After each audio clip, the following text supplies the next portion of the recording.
Ses proches sont au tapis, la défaite est historique.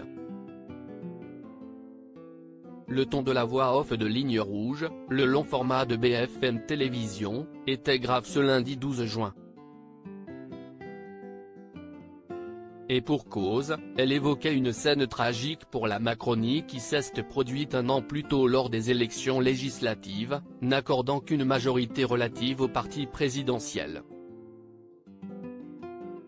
Ce sont de tels proches, de tels piliers du système que tout le monde comprend bien que leur défaite est aussi sa défaite, explique le journaliste Ludovic Vigogne.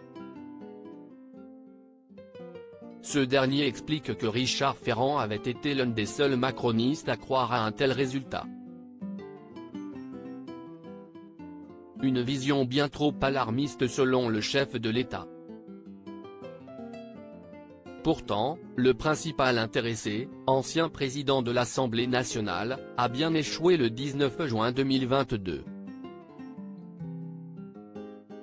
L'ancien ministre de l'Intérieur, Christophe Castaner a également été battu.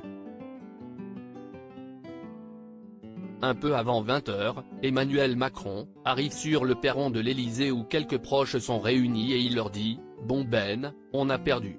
Ce sont des mots qui surprennent, raconte l'auteur du livre Les 100 jours.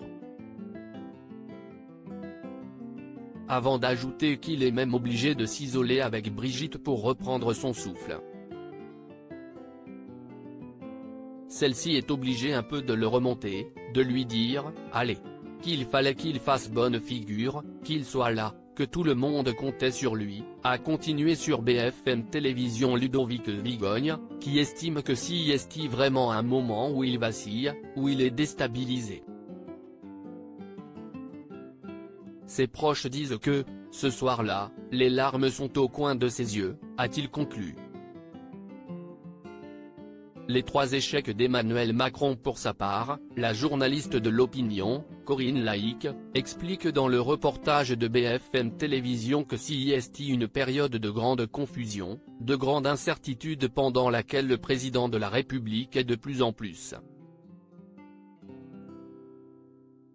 isolé. Si est une surprise pour lui, car Emmanuel Macron a connu très peu d'échecs. Si est le 3e échec connu de sa vie. Le premier, si est le permis de conduire, qu'il a eu au 2e coup, le 2e échec connu, si est normal sup. Donc on ne lui connaissait pas d'échec public jusqu'à ces législatives, a rappelé le journaliste et auteur de Macron, Vérité et légende, Arthur Berda. Le début d'une année très compliquée à l'Élysée.